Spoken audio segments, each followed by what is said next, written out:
चेतोदर्पण मार्जनम भव महादावाग्नि निर्वापनम श्रेयः कैरव चंद्रिका वितरणम विद्यावधु जीवनम आनंदम बुद्धिवर्धनम प्रतिपदम पूर्णामृतास्वादनम सर्वात्म स्नपनम परम विजयते श्री कृष्ण संकीर्तनम नाम नामकारी बहुधा निज सर्व शक्ति स्तत्रार्पिता नियमितः स्मरणे न कालः एतादृशी तव कृपा भगवन् ममापि दुर्दैवमीदृशमिहा जनीनानुरागः तृणादपि सुनिचेन तरोरपि सहिष्णुना अमानिना मानदेन कीर्तनीयः सदा हरि न धनं न जनं न सुंदरीं कवितं वा जगदीश कामये मम जन्मनि जन्मनीश्वरे भवताद भक्ति रहतु की त्वयि अयि नंद तनुज किंकरम पतितं मां विस्मये भवाम्बुधो कृपया तव पाद पंकज स्थित धूलि सदृशं विचिन्तय नैनं गलदश्रुधारया वदनं गदगद रुधिया गिरा पुलकैर्निचितं वपुः कदा तव नाम ग्रहणे भविष्यति युगायितं द्वेषेण चक्षुषा प्रावृषायितं शून्यायितं जगत् सर्वं गोविंद विरहेण मे आशिल्य वा पाद्रतां नष्टुमाम आदर्श नामर्महतां करोतु वा यथा तथा वा विदधातु लंपटो मत् प्राणनाथस्तु सैव नापरः हरे कृष्ण कृष्ण कृष्ण हरे हरे हरे राम राम राम हरे हरे नमो महावदान्याय कृष्ण प्रेम प्रदायते कृष्णाय कृष्ण चैतन्य नामने गोरद विषे नमः। 10 नाम अपराध। भगवान नाम का प्रचार करने में जीवन को समर्पित करने वाले महाभागवतों की निंदा करना, शिव ब्रह्मा आदि देवों के नाम को भगवान नाम के समान अथवा उनसे स्वतंत्र समझना, गुरु की अवज्ञा करना अथवा उन्हें साधारण मनुष्य समझना, वैदिक शास्त्रों अथवा प्रमाणों का खंडन करना, हरे कृष्ण महामंत्र की जप की महिमा को काल्पनिक समझना, पवित्र भगवान नाम में अर्थवाद का आरोप करना, नाम के बल पर पाप करना, हरे कृष्ण महामंत्र जप को वेदों में वर्णित एक शुभ सकाम कर्म या कर्म कांड के समान समझना, अश्रद्धालु को कृष्ण नाम की महिमा को उपदेश करना, भगवान नाम के जप में पूर्ण विश्वास न होना और इसकी इतनी अगाध महिमा श्रवण करने पर भी भौतिक आसक्ति बनाए रखना, भगवान नाम का जप करते समय पूर्ण रूप से सावधान न रहना भी अपराध है। प्रत्येक वैष्णव भक्त को चाहिए कि इन 10 प्रकार के अपराधों से सदा बचकर रहे ताकि श्री कृष्ण चरण कमलों में प्रीति शीघ्र प्राप्त हो, जो मनुष्य जीवन का परम लक्ष्य है।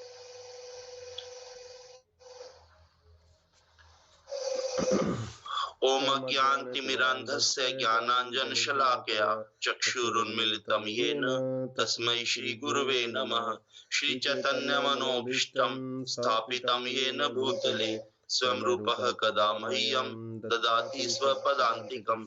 वन्देऽहं श्रीगुरोः श्रीयुतपदकमलं श्रीगुरून् वैष्णवांश्च श्रीरूपं साग्रजातं सहगण रघुनाथान्वितं तं सजीवं साद्वैतं सावधूतं परिजन सहितं कृष्ण चैतन्य देवं श्री राधा कृष्ण पादान सहगण ललिता श्री विशाखान्वितांश्च। हे कृष्ण करुणा सिंधो दीन बंधो जगतपते गोपेश गोपिका कांत राधा कांत नमोस्तुते। तप्त कांचन गौरांगी राधे वृंदावनेश्वरी वृषभानुसुते देवी प्रणमामि हरिप्रिये। वाञ्छाकल्पतरुभ्यश्च कृपा सिन्धुभ्य एव च पतितानां पावनेभ्यो वैष्णवेभ्यो नमो नमः। जय श्री कृष्ण चैतन्य प्रभु नित्यानंद श्री अद्वैत गदाधर श्रीवासादि गौर भक्त वृंद। हरे कृष्ण कृष्ण कृष्ण हरे हरे हरे राम राम राम हरे हरे।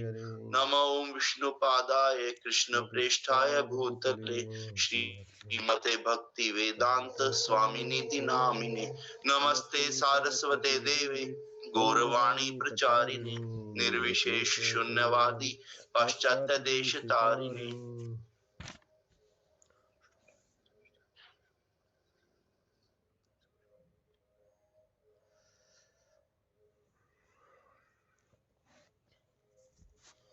हरे कृष्ण। हाँ जी प्रभु जी शुरू कीजिए। प्रभु जी ओम ज्ञान से ही शुरू कर दूं? हाँ हाँ वहां से कर लीजिए। ओम ज्ञानतिमिरान्धस्य ज्ञानाञ्जनशलाकया चक्षुरुन्मीलितं येन तस्मै श्रीगुरुवे नमः। श्रीचैतन्यमनोभीष्टं स्थापितं येन भूतले स्वयं रूपः कदा मह्यं ददाति स्वपदान्तिकम्। मैं घोर अज्ञान के अंधकार में उत्पन्न हुआ था और मेरे गुरु ने अपने ज्ञान रूपी प्रकाश से मेरी आंखें खोल दी। मैं उन्हें सादर नमस्कार करता हूँ। श्री रूप गोस्वामी प्रभुपाद कब मुझे अपने चरण कमलों में शरण प्रदान करेंगे, जिन्होंने इस जगत में भगवान चैतन्य की इच्छा की पूर्ति के लिए प्रचार योजना की स्थापना की है। वंदे हम श्री गुरो श्रीयुतपद कमलम श्री गुरून् वैष्णवांश्च श्री रूपम साग्र जातम सहगन रघुनाथान्वितम तम सजीवम साद्वतम सावधूतम परिजन सहितम कृष्ण चैतन्य देवम श्री राधा कृष्ण पादान सहगण ललिता श्री विशाखान्वितांश्च। मैं अपने गुरु के चरण कमलों को तथा समस्त वैष्णवों के चरणों को नमस्कार करता हूँ। मैं श्री रूप गोस्वामी तथा उनके अग्रज सनातन गोस्वामी एवं साथ ही रघुनाथ दास, रघुनाथ भट्ट, गोपाल भट्ट एवं श्री जीव गोस्वामी के चरण कमलों को सादर नमस्कार करता हूँ। मैं भगवान श्री कृष्ण चैतन्य तथा भगवान नित्यानंद के साथ साथ अद्वैताचार्य गदाधर श्रीवास एवं अन्य पार्षदों को सादर प्रणाम करता हूँ। मैं श्रीमती राधा रानी तथा श्री कृष्ण को श्री ललिता तथा श्री विशाखा सखियों सहित सादर नमस्कार करता हूँ। हे कृष्ण करुणा सिंधु दीन बंधो जगतपते गोपेश गोपिका कांत राधा कांत नमोस्तुते। हे कृष्ण आप दुखियों के सखा तथा सृष्टि के उद्गम हैं। आप गोपियों के स्वामी और राधा रानी के प्रेमी हैं। मैं आपको सादर नमस्कार करता हूँ। तप्त कांचन गौरांगी राधे वृंदावनेश्वरी वृषभानु सुते देवी प्रणमामि हरि प्रिय। मैं उन राधा रानी को प्रणाम करता हूँ जिनकी शारीरिक कांति पिंगले हुए सोने के सदृश है, जो वृंदावन की महारानी है। आप राजा वृषभानु की पुत्री हैं और भगवान श्री कृष्ण को अत्यंत प्रिय हैं। वांछा कल्पतरुभ्यश्च कृपा सिंधुभ्य एव च पतितानां पावनेभ्यो वैष्णवेभ्यो नमो नमः। मैं भगवान के समस्त वैष्णव भक्तों को सादर नमस्कार करता हूँ। वे कल्प वृक्ष के समान सबों की इच्छाएं पूर्ण करने में समर्थ हैं तथा पतित जीवात्माओं के प्रति अत्यंत दयालु हैं। जय श्री कृष्ण चैतन्य प्रभु नित्यानंद श्री अद्वैत गदाधर श्रीवासादि गौर भक्त वृंद। मैं श्री कृष्ण चैतन्य प्रभु नित्यानंद श्री अद्वैत गदाधर श्रीवास आदि समस्त भक्तों को सादर नमस्कार करता हूँ। हरे कृष्ण कृष्ण कृष्ण हरे हरे हरे राम राम राम हरे हरे। भगवद गीता को गीतोपनिषद भी कहा जाता है। यह वैदिक ज्ञान का सार है और वैदिक साहित्य का सर्वाधिक महत्वपूर्ण उपनिषद है। भगवद गीता को उपनिषद भी कहा जाता है।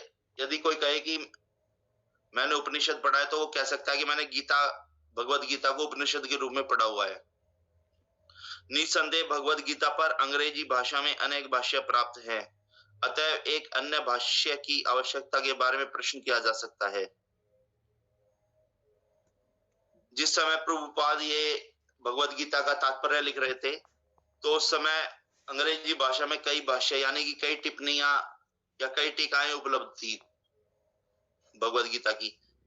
तो कोई ये पूछ सकता था कि आप एक और भाष्य या एक और टिप्पणी क्यों लिखने जा रहे हैं। तो आगे प्रभुपाद कहते हैं इस प्रस्तुत संस्करण का प्रयोजन इस प्रकार बताया जा सकता है। हाल ही में एक अमेरिकी महिला ने मुझसे भगवद गीता के एक अंग्रेजी अनुवाद की संस्तुति चाही। निसंदेह अमेरिका में भगवद गीता के अनेक अंग्रेजी संस्करण उपलब्ध हैं, लेकिन जहां तक मैंने देखा है केवल अमेरिका ही नहीं अपितु भारत में भी उनमें से कई पूर्ण रूप से प्रमाणित संस्करण नहीं मिलेगा, क्योंकि लगभग हर एक संस्करण में भाष्यकार ने भगवद गीता यथारूप के मर्म का स्पर्श किए बिना अपने मतों को व्यक्त किया है। इससे पहले के जो टीकाएं की हुई थी जो अलग अलग भाष्यकारों ने, उसके अंदर अपने अपनी बुद्धि के अनुसार, अपने अपने मतों के अनुसार टिप्पणियां की हुई थी। वो परंपरा से नहीं आते थे। लेकिन और प्रभुपाद ये कहते हैं कि जो परंपरा से आने वाला व्यक्ति है वही इसका सही भाष्य या सही टिप्पणी कर सकता है। इसके अंदर यह अंग्रेजी में कई भाष्यकारों ने इस पर टिप्पणियां की हुई थी। तो अभी तक कोई ऐसी टिप्पणी नहीं हुई थी या ऐसा तात्पर्य नहीं लिखा था किसी ने भी कि जो भगवान के संदेश को यथारूप प्रस्तुत कर सके। सबने अपनी बुद्धि, अपने अपने मतों के अनुसार उसको प्रकट किया हुआ था। भगवद गीता का मर्म भगवद गीता में ही व्यक्त है। यह इस प्रकार है, यदि हमें किसी औषधि विशेष का सेवन करना हो तो उस पर लिखे निर्देशों का पालन करना होता है। हम मनमाने ढंग से या मित्र की सलाह से औषधि नहीं ले सकते। इसका सेवन लिखे हुए निर्देशों के अनुसार या चिकित्सक के निर्देशानुसार ही करना होता है। इसी प्रकार भगवद गीता को इसके वक्ता के द्वारा दिए गए निर्देशानुसार ही ग्रहण करना चाहिए। जिस प्रकार हम औषधि लेते हैं कोई विशेष प्रकार की या किसी विशेष रोग को दूर करने की, तो उसके लिए पहले हमें उसके जो निर्देश लिखा हुआ है कि ये कैसे लेनी है उसके अनुसार ही लेनी चाहिए, या डॉक्टर बताए कि भी ऐसे लेनी है तो वैसे ही लेनी चाहिए। कोई अपने बुद्धि के अनुसार या किसी के बताए अनुसार ही वैसे ही नहीं ले सकता, तो या तो फायदा नहीं करेगी या कई बार ऐसा होता है कि वो उल्टा हमें हानि भी पहुंचा सकती है। तो इसी प्रकार भगवद गीता को भी इसके वक्ता के द्वारा निर्देशानुसार ही ग्रहण करना, स्वीकार करना चाहिए। भगवद गीता के वक्ता है भगवान श्री कृष्ण। तो जैसे और भगवान कृष्ण ही जो वक्ता है उनके अनुसार जैसा उन्होंने कहा है हमें उसी रूप में उसको स्वीकार करना चाहिए। भगवद गीता के प्रत्येक पृष्ठ पर उनका उल्लेख भगवान के रूप में हुआ है।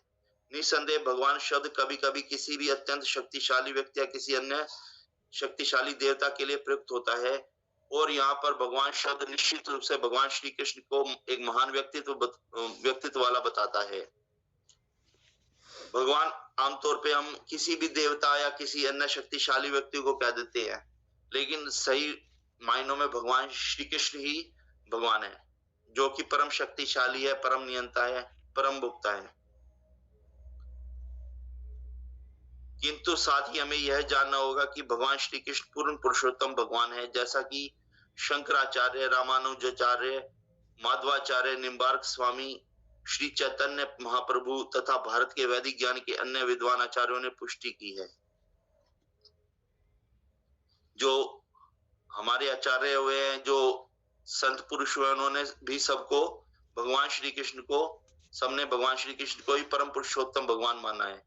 भगवान ने भी स्वयं भगवद गीता में अपने को परम पुरुषोत्तम भगवान कहा है, और ब्रह्म संहिता में तथा अन्य पुराणों में, विशेषतया श्रीमद् भागवतम में जो भागवत पुराण के नाम से विख्यात है, वे इसी रूप में स्वीकार किए गए हैं। भगवान 15वें अध्याय में गीता में कहते हैं कि मैं ही पुरुषोत्तम, परम पुरुषोत्तम हूँ, पुरुषोत्तम भगवान हूँ। इसके अलावा ब्रह्म पुराण में भी ब्रह्मा जी कहते हैं कि जो आदि पुरुष है भगवान, मैं उनको नमस्कार करता हूँ उनको भजता हूँ, उनको सदा उनका ही ध्यान करता हूँ।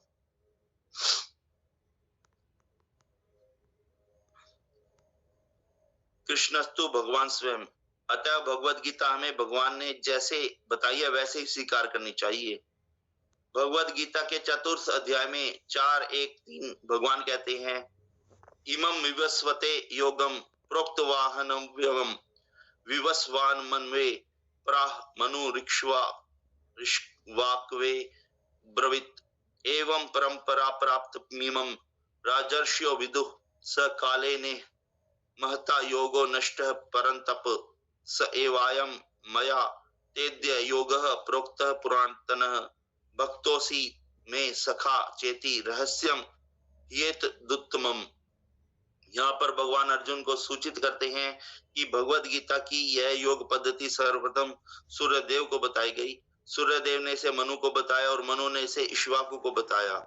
इस प्रकार गुरु परंपरा द्वारा यह योग पद्धति एक वक्ता से दूसरे वक्ता तक पहुंचती रही, लेकिन कालांतर में यह छिन्न भिन्न हो गई। फलस्वरूप भगवान को इसे फिर से बताना पड़ रहा है। इस प्रकार अर्जुन को कुरुक्षेत्र के युद्ध स्थल में सबसे पहले सूर्यदेव को भगवान ने ये शिक्षा दी थी भगवत गीता की। उसके बाद सूर्यदेव ने मनु को बताया, मनु ने इसे इक्ष्वाकु को बताया, और यह परंपरा चलती रही थी। लेकिन एक समय के बाद ये परंपरा टूट गई, तो भगवान ने इसे पुनः नए सिरे से शुरू किया, अर्जुन को माध्यम बनाते हुए, जो कि कुरुक्षेत्र में युद्ध स्थल में खड़ा हुआ था, जो एक भगवान का एक परम भक्त था। वे अर्जुन से कहते हैं कि मैं तुम्हें यह परम रहस्य इसलिए प्रदान कर रहा हूं क्योंकि तुम मेरे भक्त और मित्र हो।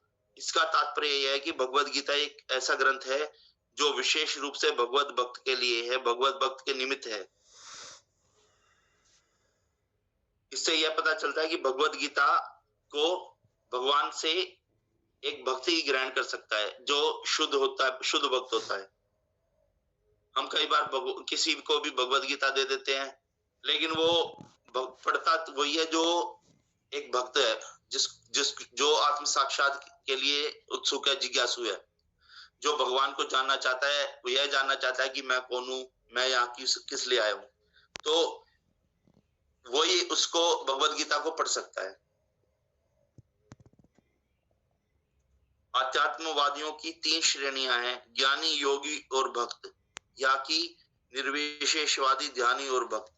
यहाँ पर भगवान अर्जुन से स्पष्ट कहते हैं कि वे उसे इस नवीन परंपरा का प्रथम पात्र बना रहे हैं, क्योंकि प्राचीन परंपरा खंडित हो गई थी। अतएव यह भगवान की इच्छा थी कि सूर्यदेव से चली आ रही विचारधारा की दिशा में ही अन्य परंपरा स्थापित की जाए, और उनकी यह इच्छा थी कि उनकी शिक्षा का वितरण अर्जुन द्वारा नए सिरे से हो। वे चाहते थे कि अर्जुन भगवत गीता ज्ञान का प्रमाणिक विद्वान बने। अतएव हम देखते हैं कि भगवत गीता को उपदेश अर्जुन को विशेष रूप से दिया गया, क्योंकि अर्जुन भगवान का भक्त, प्रत्यक्ष शिष्य और घनिष्ठ मित्र था। अतएव जिस व्यक्ति में अर्जुन जैसे गुण पाए जाते हैं, वह भगवत गीता को सबसे अच्छी तरह समझ सकता है। जो भगवान का शुद्ध भक्त होता है, उसको ही भगवान यह ज्ञान प्रदान करते हैं, ताकि वो एज इट इज सबको यह ज्ञान दे सके। हरे कृष्णा। सीमा माता जी, आप बोलना चाह रहे हैं कुछ? हरे कृष्णा प्रभु जी, जो इसमें इसी पैराग्राफ में शुरू में है ना कि मैं तुम्हें यह रहस्य इसलिए प्रदान कर रहा हूँ कि क्योंकि तुम मेरे मित्र हो और मेरे भक्त हो। इसका तात्पर्य यह है कि भगवत गीता ऐसा ग्रंथ है जो विशेष रूप से भगवत भक्त के लिए है, भगवत भक्त के निमित्त है। तो इसका मतलब जैसे अब हम भगवत गीता बांटते हैं या भाई हमें भी कहीं से प्राप्त हुई, तो हम तो जब भगवत भक्त नहीं थे, जब हमने पढ़नी शुरू की थी, तो इसका थोड़ा सा क्लियर कर देते प्रभु जी। ये माता जी भगवत गीता तो हम तो बांट देते हैं, हमारा तो कर्तव्य बांटना है, लेकिन वो पढ़ा तभी जाता है उनके द्वारा जो थोड़े उत्सुक है पढ़ने के लिए, जिज्ञासु, या भगवान कहते हैं ना जिसके भाग्य उजागर होते हैं ना कभी, तो वो ही पढ़ना शुरू करता है तभी। जैसे कि हम पहले भी हमारी स्थिति ऐसी थी, पहले हम भी नहीं पढ़ते थे, लेकिन जब हम इस्कॉन संस्था से जुड़े या हमारे थोड़ा सा हमें जिज्ञासा हुई पढ़ने की या आत्म साक्षात की, तो तब हमने ये पढ़ना शुरू किया। तो तब तक तो वो जैसे कि ये अभी कक्षा में बताया ना, ये वहां से प्रभु जी आए थे कि वो बुक दे दी, वो धूल चढ़ती रही उसके ऊपर। इसी तरह हम दे देते हैं गीता जी, वो रखी रहती है, लेकिन कभी ना कभी तो जरूर किसी ना किसी के द्वारा जरूर पढ़ी जाती है। और जब भी हमारे जो भाग्य उजागर होंगे, जो भगवत भक्ति हमारे अंदर जो अंश रूप में कभी भी किसी कोने में है और वो उजागर होगी, तभी हम उसको पढ़ना शुरू करेंगे।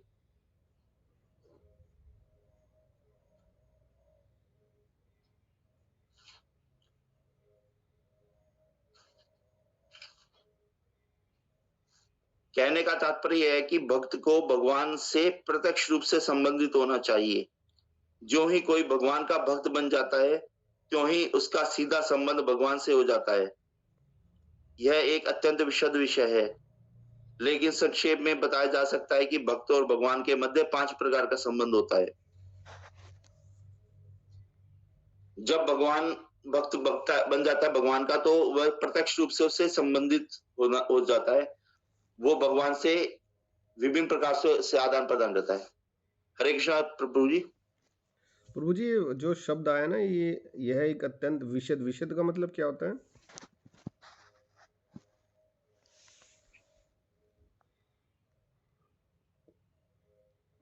जिसके मतलब ये जहां तक मैं समझता हूँ, ये विशद मतलब विस्तार से होता हो प्रभु जी, जिसपे विस्तार से चर्चा की जा सके।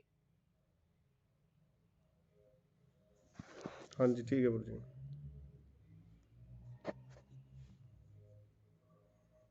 नंबर 1, कोई निष्क्रिय अवस्था में भक्त हो सकता है। नंबर 2, कोई सक्रिय अवस्था में भक्त हो सकता है। नंबर 3, कोई सखा रूप में भक्त हो सकता है। नंबर 4, कोई माता या पिता के रूप में भक्त हो सकता है। नंबर 5, कोई दंपति प्रेमी के रूप में भक्त हो सकता है। निष्क्रिय अवस्था में प्रभु जी, जहां तक मैं समझता हूँ, ये आ जाते होंगे, ये निर्विशेषवादी वगैरह, जैसे ब्रह्म के रूप में भगवान को पूजते हैं, जैसे ब्रह्म ज्योति के रूप में। प्रभु जी, निष्क्रिय का एक्चुअली ना मतलब नहीं पता मुझे, तो इसलिए बताना थोड़ा मुश्किल होगा। और सक्रिय अवस्था में बाकी ये 3 आ जाते हैं। जैसे सखा रूप में सुदामा थे, अर्जुन है सखा रूप में, उद्धव थे जैसे, तो वो सखा रूप में भक्त थे भगवान के। माता पिता के रूप में माता यशोदा थी, नंद महाराज थे। दंपति प्रेमी के रूप में राधा रानी, जो उनकी और सखियां थी, जैसे विशाखा, ललिता, वो प्रेमी के रूप में उनको पूजती थी। या जैसे उनकी पटरानियां थी, वो दाम्पत्य रूप में उनकी भक्त थी। अर्जुन का कृष्ण से संबंध सखा रूप में था। निसंदेह इस मित्रता, सख्य भाव तथा बौद्धिक जगत में पाई जाने वाली मित्रता में आकाश पाताल का अंतर होता है। यह दिव्य मित्रता है जो हर किसी को प्राप्त नहीं हो सकती। भौतिक जगत में हम देखेंगे तो मित्रता जो होती है, वो जो भगवान कृष्ण और अर्जुन की मित्रता थी उससे भिन्न होती है। भगवान कृष्ण और अर्जुन की मित्रता दिव्य थी, उसकी तुलना हम भौतिक जगत की मित्रता से नहीं कर सकते। निसंदेह प्रत्येक व्यक्ति का भगवान से सीधा संबंध होता है। यह संबंध व्यक्ति की पूर्णता से ही जागृत होता है। किंतु जीवन की वर्तमान अवस्था में हमने न केवल भगवान को भुला दिया है, अपितु हम भगवान के साथ अपने शाश्वत संबंध को भी भूल चुके हैं। इसका अर्थ यह है कि कहीं ना कहीं हम भगवान के अंश हैं, और अंश होने के नाते हमारे अंदर भगवान के गुण भी जरूर पाए जाते हैं, और हम उनके शुरू से ही पुत्र और पुत्रियां उनके, लेकिन हमने उनको भगवान को भुला दिया है। जब हम इस भौतिक संसार में आए तो हमने उनको भुला दिया है। लाखों करोड़ों जीवों में से प्रत्येक जीव का भगवान के साथ नित्य विशिष्ट संबंध है। यह स्वरूप कहलाता है। भक्ति योग की प्रक्रिया द्वारा यह स्वरूप जागृत किया जा सकता है। इसे भक्ति योग के द्वारा दोबारा जागृत किया जा सकता है। हम भक्ति के द्वारा भगवान को दोबारा याद कर सकते हैं, उनको अपने संबंध को दोबारा याद कर सकते हैं, उनको दोबारा हम अपने जीवन में ला सकते हैं। तब यह अवस्था स्वरूप सिद्धि कहलाती है। यह स्वरूप की अर्थात स्वाभाविक या मूलभूत स्थिति की पूर्णता कहलाती है। अतः अर्जुन भक्त था और वह भगवान के संपर्क रूप में, मित्र रूप में था। हमें इस बात पर विशेष ध्यान देना चाहिए कि अर्जुन ने भगवद गीता को किस तरह ग्रहण किया। इसका वर्णन दशम अध्याय में 10, 12, 14 इस प्रकार हुआ है। अर्जुन उवाच परम ब्रह्म परम धाम पवित्रम परम भवान पुरुषम शाश्वतम दिव्यमादि देवमजम विभुम आहुस्वात्मर्ष्यः सर्वे देवर्षि नारदस्तथा असितो देवलो व्यासः स्वयं चैव बवृषि में सर्वमेतद्ऋतं मन्ये यन्माम वदसि केशव न हि ते भगवत व्यक्ति विदुर्देवा न दानवः। अर्जुन ने कहा, आप भगवान परम धाम पवित्रतम परम सत्य हैं। आप शाश्वत दिव्य आदि पुरुष अजन्मा और महानतम है। नारद, असित, देवल और व्यास जैसे समस्त महामुनि आपके विषय में इस सत्य की पुष्टि करते हैं, और अब आप स्वयं मुझसे इसी की घोषणा कर रहे हैं। हे कृष्ण, आपने जो कुछ कहा है उसे पूर्ण रूप से मैं सत्य मानता हूँ। हे प्रभु, न तो देवता और न असुर ही आपके व्यक्तित्व को समझ सकते हैं। अर्जुन ने ये श्लोक के माध्यम से यह बताया कि मैं ही नहीं, केवल मेरे अलावा जो आदि पुरुष अजन्मा और मानता मानते हैं, उनमें समस्त महामुनि आ जाते हैं। सभी देवल, असीत, नारद, व्यास जैसे समस्त महामुनि जो आदिकाल से आपकी आराधना करते आ रहे हैं और जो आपका गुणगान करते आ रहे हैं, वो सब आपको आदि भगवान और शाश्वत दिव्य पुरुष, आदि जन्मा और महानतम समझते हैं। ये केवल मैं ही नहीं कह रहा, जो प्राचीन काल से जो महामुनि है वो भी ये बात कहते आ रहे हैं। भगवान ने से भगवत गीता सुनने के बाद अर्जुन ने कृष्ण को परम ब्रह्म स्वीकार कर लिया। प्रत्येक जीव ब्रह्म है, लेकिन परम पुरुषोत्तम भगवान परम ब्रह्म है। परम धाम का अर्थ है कि वे सबों के परम आश्रय या धाम है। पवित्रम का अर्थ है कि वे शुद्ध हैं, भौतिक कलमश से बेदाग हैं। पुरुषम का अर्थ है कि वे परम भोक्ता हैं। शाश्वतम अर्थात आदि, सनातन, दिव्यम अर्थात दिव्य, आदि देवम भगवान, अजम अजन्मा तथा विभुम अर्थात महानतम है। जब भगवान ने भगवत गीता को सुन लिया था, भगवान से भगवत गीता के बाद अर्जुन ने जब कृष्ण को कहा कि आप ब्रह्म हैं, परम ब्रह्म है और जीव ब्रह्म है, क्योंकि भगवान के हम अंश है, इसलिए परम ब्रह्म के हम अंश होने के नाते हम ब्रह्म कहलाते हैं। और आप परम पुरुषोत्तम भगवान भी हैं, आप परम धाम है, क्योंकि सबका जो अंतिम लक्ष्य है या अंतिम जो यात्रा करके उन्हें जो पहुंचना है वो भगवान के धाम में ही पहुंचना है। चाहे वो इस जन्म में पहुंचे, चाहे अनेक जन्मों के बाद पहुंचे, पहुंचना वही है, क्योंकि हम भगवान के नित्य दास हैं और भगवान के ही अंश है। भगवान भौतिक कर्मश से बेदाग है, जैसे कि यहाँ पे भौतिक जो कलमश है उनसे भगवान अछूते हैं, उन्हें भगवान कभी भी छू नहीं सकते, भगवान को वो कलमश कभी नहीं छू सकते। परम भोक्ता है, शाश्वत है, सनातन है, दिव्य है। भगवान अजन्मा है और विभुम है। भगवान का कभी जन्म नहीं होता, भगवान सदा विद्यमान रहते हैं, वो प्रकट होते हैं, बस अवतार नहीं लेते। कोई ऐसा हो सकता है कि चूंकि कृष्ण अर्जुन के मित्र थे, अतएव अर्जुन यह सब चाटुकारिता के रूप में कह रहा था। कोई यह कह सकता है कि अर्जुन तो भगवान कृष्ण का परम मित्र था, उनका सखा था, इसलिए वो उनकी चाटुकारिता कर रहा है ये सब बातें कह के।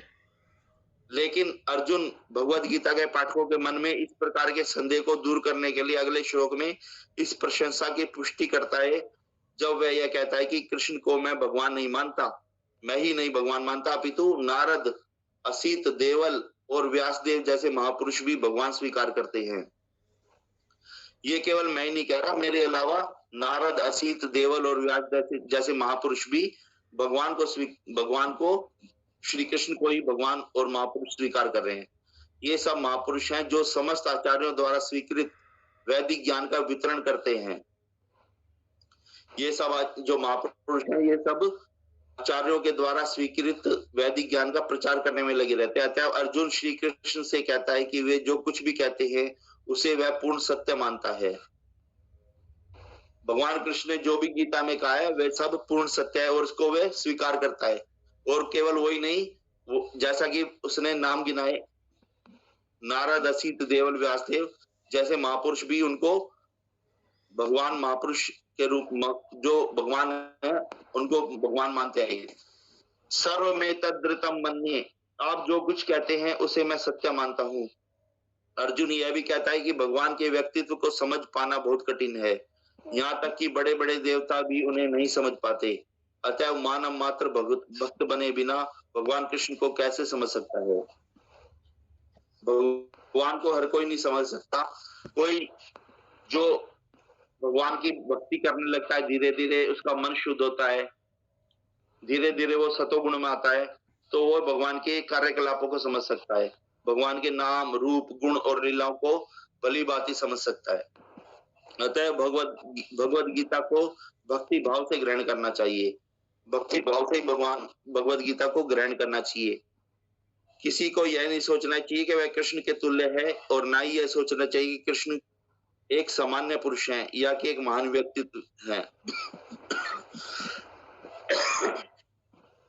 किसी को भी भगवान के समान अपने आप को नहीं समझना चाहिए, ना ही ये समझना चाहिए कि भगवान श्री कृष्ण एक सामान्य व्यक्ति हैं, सामान्य पुरुष हैं। जैसे कि कृष्ण, कंस आदि जो वो व्यासुर हुए, उन्होंने भगवान को भगवान कभी स्वीकार नहीं किया। जब भगवान यहाँ पे धराधाम पे थे तो दुर्योधन, दुशासन जैसे जो दुष्ट थे, उन्होंने कभी भी भगवान को भगवान स्वीकार नहीं किया। वो उनको एक साधारण पुरुष ही मानते थे। तो भगवान ने जब विराट रूप दिखाया तो उनको केवल कुछ ही लोग देख पाए, जैसे भीष्म पितामह या विदुर जैसे जो भक्त हुए उन्होंने। और कभी भी उनको सामान्य पुरुष नहीं समझना चाहिए। भगवान श्री कृष्ण साक्षात पुरुषोत्तम भगवान है। अतः भगवद गीता के कथनानुसार या भगवद गीता को समझने का प्रयत्न करने वाले अर्जुन के कथनानुसार हमें सिद्धांत रूप में कम से कम इतना तो स्वीकार कर लेना चाहिए कि श्री कृष्ण भगवान हैं, और उसी विनीत भाव से हम भगवद गीता को समझ सकते हैं। जब तक कोई भगवद गीता का पाठ विनम्र भाव से नहीं करता है, तब तक उसे समझ पाना अत्यंत कठिन है, क्योंकि यह एक महानतम रहस्य है।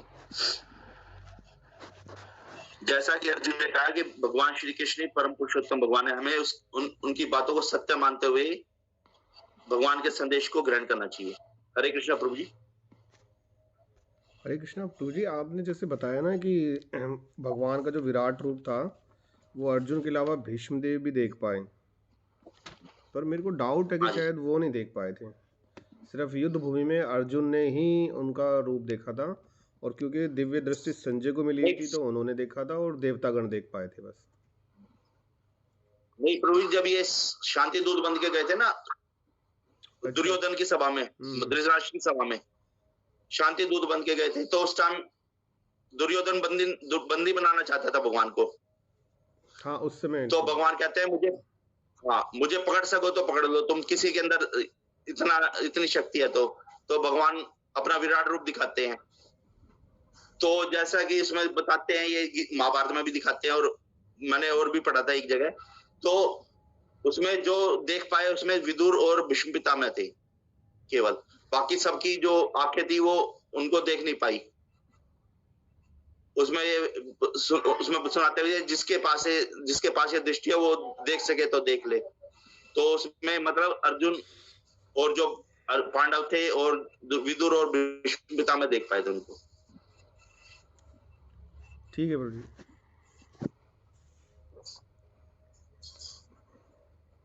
तो भगवत गीता क्या है? भगवत गीता का प्रयोजन मनुष्य को भौतिक संसार के अज्ञान से उबारना है। प्रत्येक व्यक्ति अनेक प्रकार की कठिनाइयों में फंसा रहता है।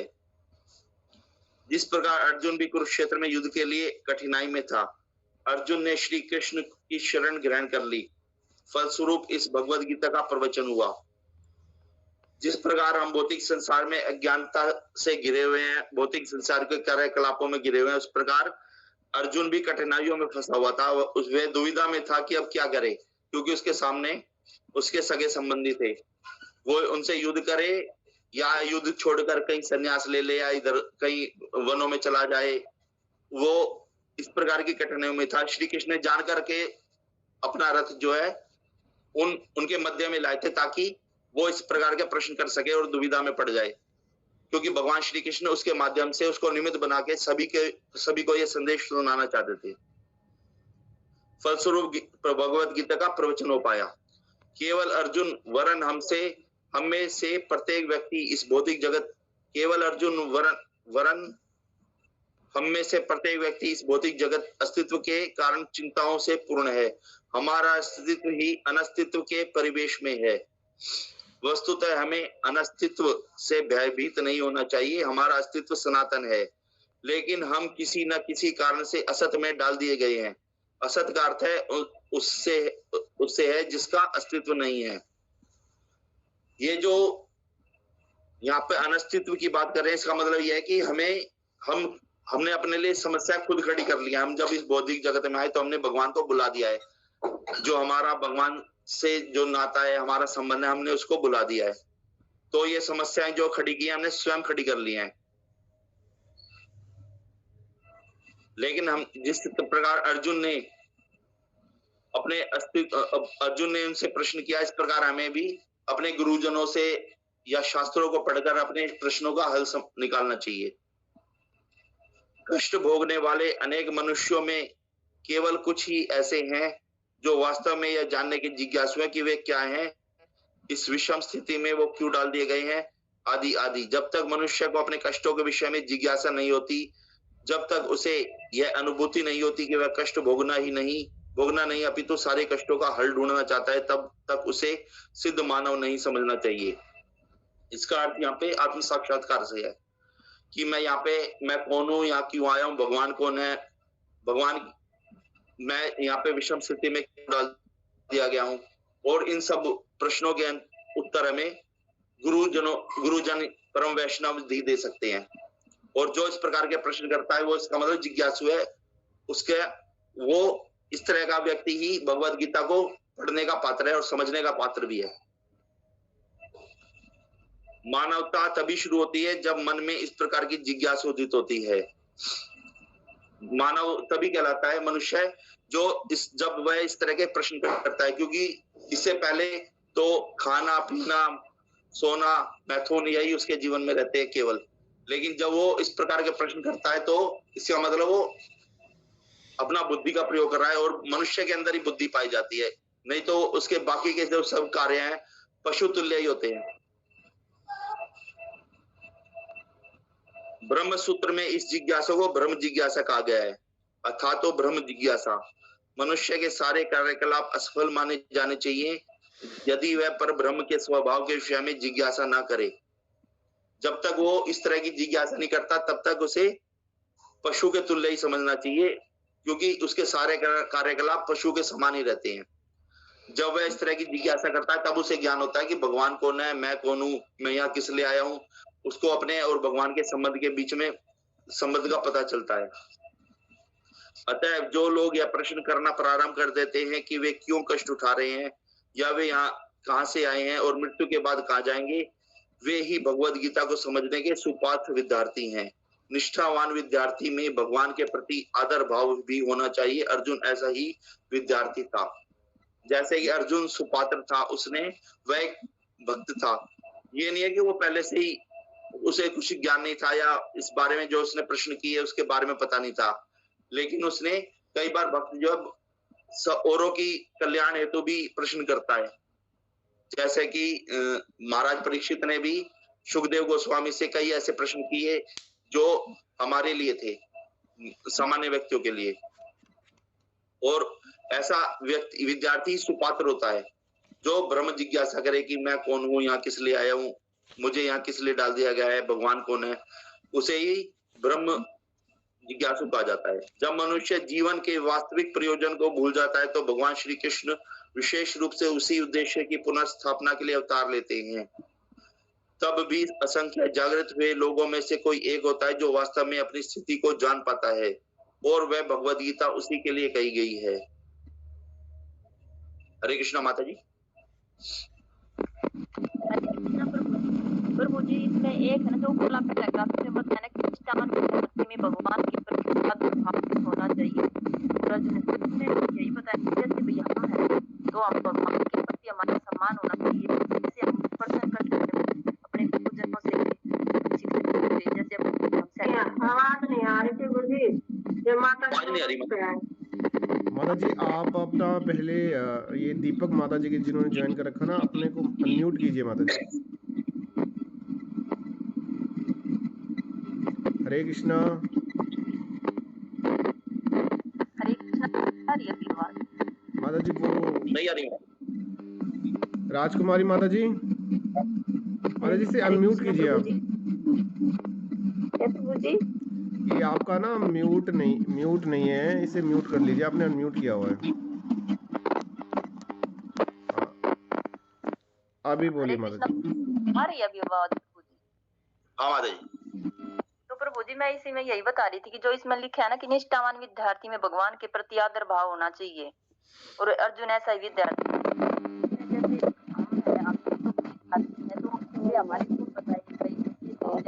नहीं आ रही माता जी आवाज।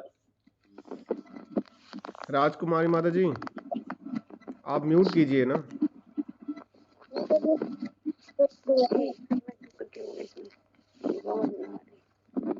एक हाथ के साथ वाला बटन होगा, आप उसको दबा दीजिए बस।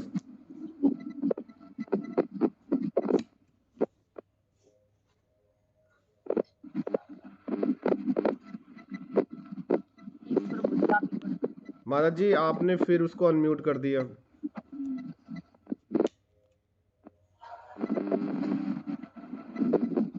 माता जी आराम से दबाइए, बहुत तेज मत दबाइए उसको, हल्का सा, बस बस बस।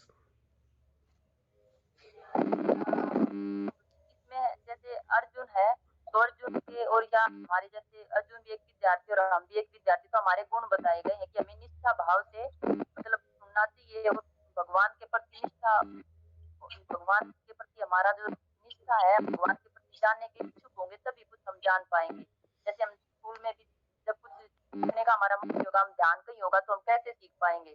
तो इसी तरह इसमें हमारे लिए भी ये है कि हमें भी वही जो है भगवान के प्रति हमारे अंदर सीखने की लालसा होनी चाहिए कि हम भगवान को समझे, जो भी कि हम भगवान को समझने जब पढ़ रहे हैं तो इसके भगवान के बारे में जानने के इच्छुक होने चाहिए। और जैसे अर्जुन था वैसे ही हमें भी अर्जुन की तरह निष्ठावान होकर सुनना चाहिए।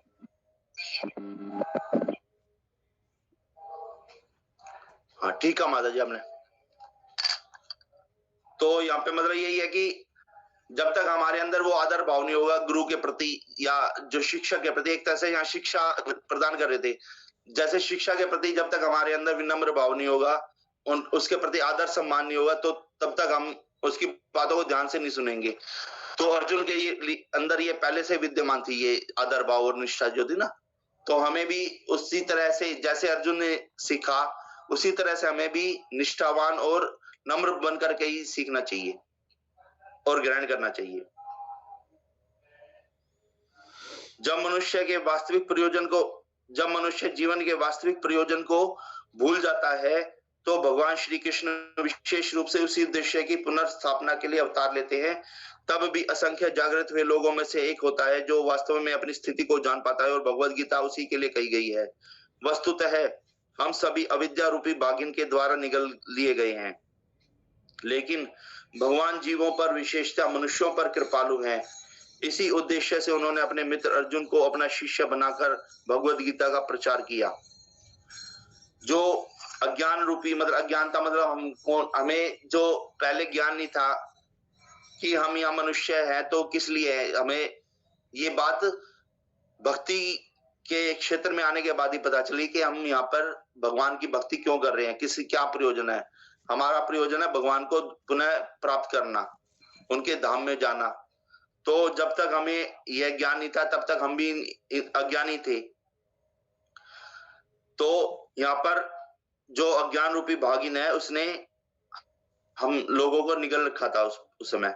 तो सामान्य जीव की स्थिति इसी प्रकार की है। लेकिन जब भगवान जीवों पर कृपालु होते हैं तो वो अर्जुन जैसे एक मित्र, अर्जुन जैसे जो उनका भक्त था उनको शिष्य बनाकर अपना संदेश जन जन तक पहुंचाते हैं। भगवान श्री कृष्ण का पार्षद होने के कारण अर्जुन समस्त ज्ञान से मुक्त था, अज्ञान से मुक्त था।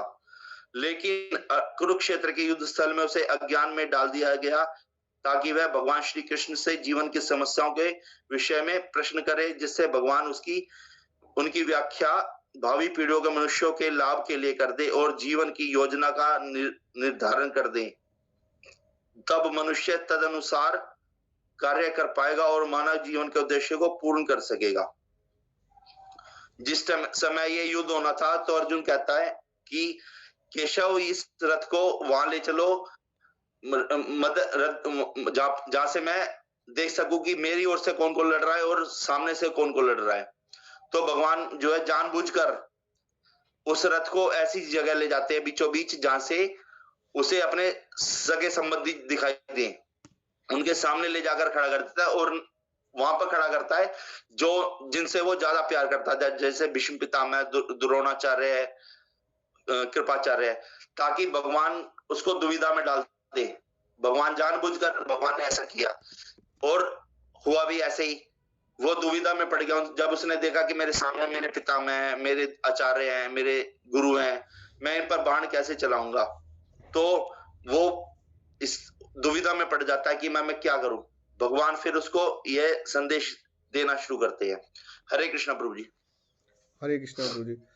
मैं ये बोला था कि अगर किसी भक्त का कोई भी क्वेश्चन है, क्योंकि अभी 10 मिनट है हमारे पास में लगभग, तो वो पूछ सकता है।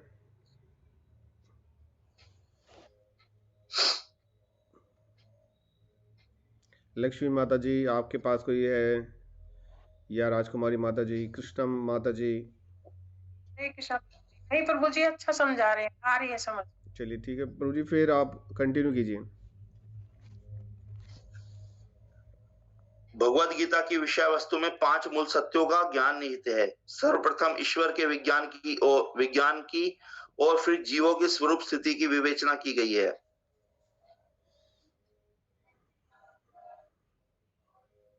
ईश्वर का अर्थ नियंता है और जीवों का अर्थ है नियंत्रित। यदि जीव यह कहे कि वह नियंत्रित नहीं अपितु स्वतंत्र है, तो वह पागल है। जैसा कि हमने सबसे पहले छोटी बुक में पढ़ा था कि भगवान ही नियंत्रण करता है और हम उनके द्वारा नियंत्रित है, और कोई ये कहता है कि मैं नियंत्रित नहीं हूं, तो वो उसे पागल कहा जाना चाहिए। भगवान ही परम नियंता है, जो कि सब जीवों को, हर जीव को नियंत्रण में रखते हैं। कोई ये कहे कि मैं नियंत्रित नहीं हूं, तो वो उसका मतलब उसे पागल ही समझना चाहिए, क्योंकि भगवान परम नियंता है, उनके ही नियंत्रण में सब कुछ है। जीव सभी प्रकार से कम बद्ध जीव तो नियंत्रित है। अतः भगवद गीता की विषय वस्तु ईश्वर सर्वोच्च नियंता और जीव नियंत्रित जीवात्माएं से संबंधित है। भगवद गीता में परम नियंता का ही जो चर्चा की गई है और जो नियंत्रित है उनकी चर्चा की गई है कि उनसे कौन कौन नियंत्रित है। इसमें प्रकृति, भौतिक प्रकृति, काल यानी समस्त ब्रह्मांड की कालावधि और प्रकृति का प्रकाट्य तथा कर्म यानी कार्यकलाप की भी व्याख्या है। इसके अंदर प्रकृति, भौतिक प्रकृति की, एक सामान्य जीव का जीवन कैसा होता है, वो किस तरह का जीवन जीता है, वो किस तरह भौतिक वस्तुओं में आसक्त होता है, अपने जो परिवार है उससे किस प्रकार आसक्त होता है, उसके अंदर उसकी भी चर्चा की गई है कि कोई व्यक्ति है, उसका परिवार है, उससे किस तरह उसका गाढ़ प्रेम होता है, वो उससे कैसे जुड़ा रहता है। काल समस्त ब्रह्मांड की कालावधि और प्रकृति का प्रकट्य है। यहाँ पे ब्रह्मांड की कितनी जो आयु होती है, ब्रह्मांड का कितना काल होता है, उसकी भी चर्चा की गई है। कर्म, जो कार्यकलाप होने चाहिए एक भक्त के और एक साधारण व्यक्ति के, वो कैसे होने चाहिए कि एक भक्त को सुबह जल्दी उठ करके ब्रह्म मुहूर्त में भगवान की सेवा करनी चाहिए, मंगल आरती करनी चाहिए, 6 घंटे से अधिक नहीं सोना चाहिए, अल्प मात्रा में भोजन लेना चाहिए, उसे ज्यादा वार्तालाप नहीं करनी चाहिए। तो सारे कार्यकलाप उसकी व्याख्या की गई है इस तरह से उसमें भगवद गीता में। यह दृश्य जगत विभिन्न कार्यकलापों से ओतप्रोत है। जो हमें जगत दिखाई दे रहा है, ये सभी विभिन्न प्रकार के कार्यकलापों से ओतप्रोत है। हर प्रकार के कार्यकलाप होते हैं यहाँ पे, सब तरह के। सारे जीव भिन्न भिन्न कार्यों में लगे हुए हैं, खाना पीना, सोना उठना, अपने व्यापार में लगे रहना, काम पर जाना, बिजनेस में लगे रहना, नौकरी पे जाना, हर तरह के कार्यकलाप में कोई ना कोई लगा हुआ है। भगवद गीता से हमें अवश्य सीखना चाहिए कि ईश्वर क्या है, जीव क्या है, प्रकृति क्या है, दृश्य जगत क्या है, यह काल द्वारा किस प्रकार नियंत्रित किया जाता है और जीवों के कार्यकलाप क्या हैं। तो भगवद गीता हमें यह बताती है कि ईश्वर है कौन, जिनकी हम आराधना करते हैं वो है कौन, और परम भगवान कौन है, यह हमें भगवद गीता बताते हैं। जीव क्या है, यदि हम मनुष्य योनि में, तो हम किस लिए मनुष्य योनि में आए हैं। जो जिस योनि में आने के लिए देवता भी उत्सुक रहते हैं और लालसा करते हैं कि हम भी मनुष्य योनि में आकर भगवान की आराधना कर सके, क्योंकि वो भोग विलासिता में इतने लिप्त रहते हैं कि उन्हें भगवान की भक्ति करने तक का समय नहीं होता। प्रकृति क्या है, प्रकृति कह देते ना, प्रकृति ही नहीं सारा कुछ बना है। प्रकृति है क्या, प्रकृति भी तो भगवान के अधीनस्थ है, अधीन है भगवान के, कि भाई कहते हैं कि यह सब प्रकृति है, वृक्ष जो बनाए हैं प्रकृति ने बनाए हैं, जो वातावरण में बदलाव आता है वो प्रकृति के द्वारा आता है। तो आता तो है, लेकिन वो प्रकृति किसके अधीन है, ये भी हमें प्रश्न करना चाहिए। और वो भगवद गीता में बताते हैं कि प्रकृति भी भगवान की अधीन है। दृश्य जगत क्या है, जो हमें जगत दिखाई दे रहा है, जो ये जगत किसने बनाया है, ये भगवान ने बनाया है। यह काल द्वारा किस प्रकार नियंत्रित किया जाता है। जो काल है वो भी भगवान कहते हैं मैं स्वयं काल हूं, और भगवान के द्वारा ही नियंत्रित है।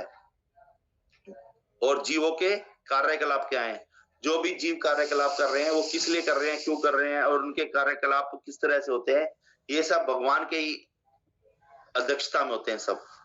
भगवद गीता के इन 5 मूलभूत विषयों में से इसकी स्थापना। हरे कृष्ण प्रभु। हरे कृष्ण प्रभु जी, आज यहीं तक ही करते हैं हम लोग। किसी भक्त का अगर ठीक है कोई प्रभु। क्वेश्चन है तो पूछ सकता है, अदरवाइज अपने अपने आप लोगों ने क्या इसमें समझा थोड़ा थोड़ा बताएं।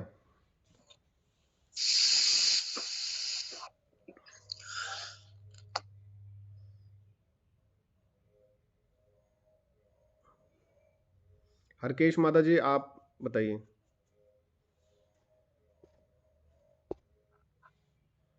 हरे कृष्णा प्रभु जी, प्रणाम सभी भक्तों को। हरे कृष्ण माता जी। प्रभु जी यही समझाया हमने कि हमने भक्ति में जुड़ना चाहिए और अपने जीवन को सार्थक करना चाहिए हमें। मतलब कि जो भी भौतिक संसार में कर्म करते हैं वो भी सब कृष्ण को ही अर्पित करके ही करना चाहिए, तो ही हम भगवान से जुड़ सकते हैं। ये नहीं है कि हम अपने मन माने ढंग से ये करें, हमने शास्त्रों के अनुसार ही चलना चाहिए। प्रभु जी उनके अनुसार ही कार्य करने चाहिए, और कृष्ण को हम प्रसन्न कर लेंगे तो भगवान जैसे हम अपने गृहस्थ आचार्य है इनको भी प्रसन्न कर लेते हैं कुछ सेवा पानी करके, तो फिर जी उससे गुरु महाराज प्रसन्न होते हैं, और गुरु को प्रसन्न कर लेंगे तो भगवान श्री कृष्ण अपना आप प्रसन्न हो जाएंगे। फिर हमारा कार्य यही है, हमने अपना कार्य जो हमें सौंपा, हमें दिया गया है अपने नियम अनुसार, हमने अपना वो अच्छे से निभाना है। सुबह मंगल आरती चैंटिंग सही समय पे करनी, और हम भगवान को प्रसाद भोग बना के खाना, और ये ही हमें अपना कार्य करना चाहिए। और जैसे भगवद गीता बांटने का है, हमने इसमें भी प्रयास करना चाहिए। हमने जैसा भी हमारे से बड़े वैसा हमने करना चाहिए प्रयास, 1-2 बटर बांटने का। या हम तो कौन है, पर फिर भोपाल जी है, उसकी वो कृपा करेगा तो हम ये सब संभव कर पाएंगे। प्रभु जी हरे कृष्णा। प्रभु जी हरे कृष्ण माता जी। कृष्णा माता जी आप तो दिख नहीं रहे हैं आज।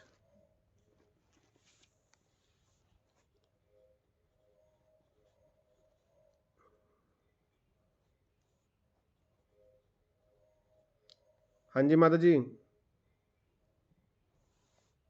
सीमा माता जी आप कुछ ऐड करेंगी?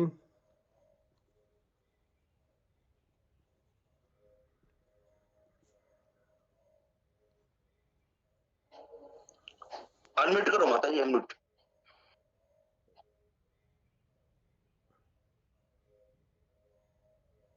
हरे कृष्णा। माता जी नोट खोलो अपना, आप अपना नोट तो खोल नहीं रही हो, ऐसे ही बोली जा रही है। अच्छा हाँ, तो फिर गुजी हम भी 1-2 साल से जुड़ी हूँ मैं, तो अभी जब ही पता लगा है कि भगवान भी है, भगवान के लिए हमने क्या करना चाहिए क्या नहीं करना चाहिए। जब तक तो हम ऐसे ही भौतिक संसार में लगे रहते, सुबह से शाम तक गधा की तरह, सुबह उठना काम करना, कदे खेत में का काम करना, कदे डांगरा का भैंसा का गाया का, ये इसी में लगे रहते सारा दिन। लेकिन भगवान को कदे इतने जोत बत्ती तो करते थे, लेकिन हम शास्त्रों या गुरु के दिए हुए संदेश के द्वारा नहीं करते थे, तो वह भक्ति भी ऐसी नहीं थी, वह उसको कोई भक्ति नहीं मानते जो हम नियमित से कर ही नहीं रहे हैं। जब से हम इसमें जुड़े हैं तब हमें थोड़ा सा ज्ञान हुआ कि भक्ति कैसे करनी चाहिए, भगवान को किस तरह प्रसन्न करना चाहिए। सुबह उठो, मंगल आरती करो, चैंटिंग करो, ये सब ये प्रभुपाद की छोटी बुक पढ़ो, भागवत पढ़ो, गीता पढ़ो और कथा सुनो जो माता जी क्लास देती है, उसमें भी हमने भाग लेना चाहिए, तभी हमने थोड़ा बहुत ज्ञान आवेगा और जब भी हम कुछ कर सकेंगे प्रभु जी। माता जी मेरे को लग रहा है ये हरकेश माता जी की कृपा है आपके ऊपर। प्रभु जी बस वो कब है कि वैष्णो भगत या गुरु जी, ये सभी वैष्णो भक्तों की कृपा है। माता जी भी क्लास देती है, वो भी बहुत समझाती है। करुणा सखी माता जी के ग्रुप में हूँ मैं, वो भी खूब समझाने का खूब प्रयास करती है माता जी। लेकिन फिर मुझे बस ये है कि मैं नोट्स ना बना पाती, मेरे तो इतनी जल्दी लिखा नहीं जाता। कोई बात नहीं माता जी। और कोई भक्त ऐड करना चाहेगा? सीमा माता जी आप कुछ? हरे कृष्णा प्रभु जी।